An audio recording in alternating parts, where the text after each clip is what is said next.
Então, gente, vamos falar um pouco sobre o valor de um bem, né? Como se forma um valor de um bem. Para os economistas clássicos, né, eles falavam que a teoria do valor do valor trabalho, explica a formação dos preços. Ou seja, o produto vai ter maior valor quanto mais horas de trabalho foi gasta para produzir o bem. Né? E lembra que os economistas clássicos eram no século XVIII, e naquele tempo a mão de obra era muito cara e não tinha muita modernização, então assim, você precisava de muita mão de obra. Então o produtor produzia algum produto ou desenvolvia algum serviço e colocava o preço baseado na quantidade de horas que foi utilizada para fabricar aquele bem. Depois vieram os neoclássicos, né, que estudou mais a fundo a questão da microeconomia, o comportamento do consumidor. Aí eles estudando o comportamento do consumidor, eles perceberam o seguinte, que não é só o valor do trabalho que tinha que importar para a formação dos preços. Né? O bem tinha que ser útil, né? Ele tinha que ser dar satisfação para as pessoas, né? Promover satisfação para as pessoas. Por isso que chamava a teoria do valor utilidade. Essa utilidade aí é a utilidade que o produto vai ter para você. Por exemplo, a maioria das pessoas no Brasil come carne. Então a carne tem muito valor útil para as pessoas. Mas será que ela tem valor para um vegano? Para um vegano não importa, ele não vai pagar nada pela carne, porque para ele não tem utilidade nenhuma. É nesse sentido.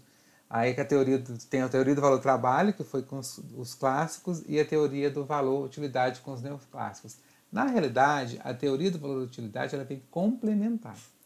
Porque os neoclássicos já falavam além do valor trabalho, né, além dos custos, da oferta, do valor do preço dado pela oferta, você também tem que se preocupar com o valor dado pela demanda, dado pelo gosto dos consumidores, pela utilidade do produto. Aí é só relembrando, né, a evolução do pensamento econômico, a gente já viu na aula anterior, só para saber vocês identificar no tempo quando é que surgiu a teoria do valor trabalho e quando é que surgiu a teoria do valor utilidade. Né? O valor trabalho era na época de Sé, que a oferta cria sua própria demanda, né? Eles não importavam muito com a demanda. Aí depois vieram os estudos aprofundados de microeconomia, né? Os estudos aprofundados do comportamento do consumidor, e que eles acrescentaram na formação de preços a teoria do valor-utilidade. Né? O bem tem que ser útil também. Teoria do valor-trabalho, só para a gente focar alguns pontos, né? O preço se forma pelo lado de quem está ofertando, a gente já falou isso aqui, pelos custos de produção, né? Leva em conta somente os custos de produção.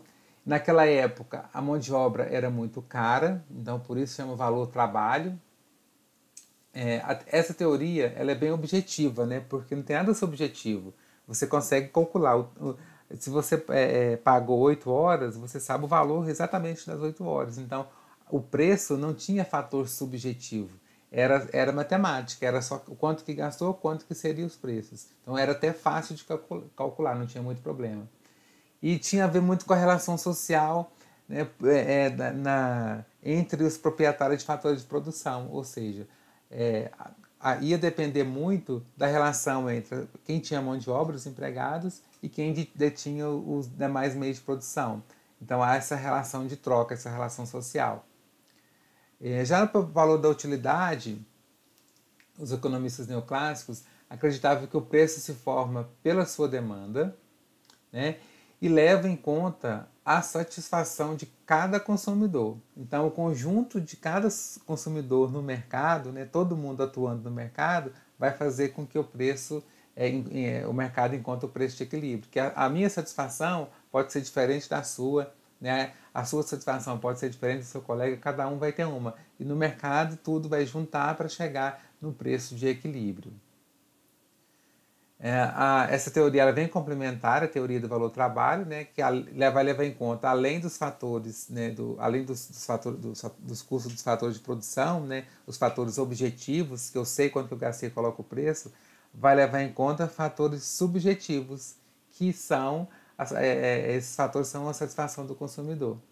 Né? A utilidade é o grau de satisfação do consumidor. E tem a ver com a relação do homem com os objetos, né? Porque é o homem comprando aquilo que dê satisfação, que dê utilidade. E nessa questão do valor da utilidade, a gente tem uma questão em economia que é o paradoxo água-diamante, né? A água, como que é isso, esse paradoxo? A água, ela tem alto valor de uso, né? Você não consegue viver sem tomar água. Então, se você parar de tomar água, você morre, né? Mas, por outro lado, a água é barata, é um bem de baixo valor. A água não é cara, né? Se você for pensar bem, você paga o custo maior da água é o custo de levar até na sua casa, de encanamento, de distribuição, né? O valor da água é baixo. O diamante, por outro lado, olha, ele tem baixo valor de uso. Você não precisa de um diamante para poder viver. É um bem de luxo, né? Ninguém precisa disso para poder viver. Mas ele tem um alto valor de troca, né? Ele tem um valor muito elevado. Então aqui é um paradoxo, né? Que vem contradizer a teoria de valor-utilidade. Por que a água tem muita utilidade e tem um preço muito baixo? Né? E o diamante ele tem pouca utilidade, mas tem um preço muito caro. Porque aí, né, a solução desse paradoxo vem do pensamento marginalista. Se a gente for pensar no custo de produção, né, no lado da oferta da água, o custo de produção para a água é baixo. Né? Se você for produzir, engarrafar 1 litro a mais de água, 1 galão a mais de água, é muito barato esse custo adicional. Agora, para o diamante, para a extração do diamante, é alta tecnologia, é muito caro você pegar uma pepita de diamante a mais, é muito caro para você produzir. Então, o custo de produção é muito caro. Né? E a utilidade marginal, ela é baixa para a água, porque uma unidade a mais de água que você comprar, o custo vai ser baixo. Mas agora, a utilidade vai ser pouca, não vai ser tanto assim, porque você tem muita água. Agora, para o diamante, a utilidade é muito grande. Imagina você tem um diamante e ganhou um outro diamante. Né? A utilidade é imensa, porque o valor é muito elevado. Então, nesse sentido, na utilidade marginal, o diamante tem alto valor, né? E no custo de produção também, o custo de produção do diamante é muito alto. Por isso que o diamante tem alto valor, né? E tem baixa utilidade, enquanto a água tem baixo valor e alta utilidade.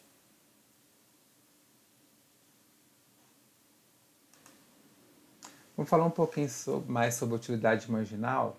Né? Imagina que você acabou de correr 10 quilômetros, estava com muita sede e decide tomar 4 copos d'água para matar a sede, estava com muita sede. Né? Avalie a sua satisfação em cada copo. Quanto você estaria disposto a pagar por cada copo daquele de água? Né? Lembra que você vai tomar um copo por vez, mas tomando os 4 em seguida. Então vamos traçar aqui um gráfico. Na primeira, nesse eixo eu tenho a utilidade marginal, no outro eu tenho o número de copos. Então, o primeiro copo, repare que a foto até grande, porque tem muita utilidade. Você está com muita sede, você vai tomar o primeiro copo d'água, vai satisfazer sua sede assim, no nível 10. Né? O segundo copo, você ainda está com sede, mas não é tanta sede quanto no primeiro copo. Então, a utilidade vai ser um pouco menor. No terceiro copo, também vai ser menor. E no quarto copo, menor ainda. Então, quando você vai consumir um bem, naquele momento lá que você está consumindo, a primeira unidade do bem, geralmente, a utilidade é maior. Depois vai diminuindo, ela vai em ordem decrescente a utilidade marginal. Quanto mais água eu tomar naquele momento, menor será a minha utilidade. Ou seja, a utilidade marginal, a utilidade de cada copo adicional, vai ser menor que a anterior. Menor será a utilidade marginal, viu, gente?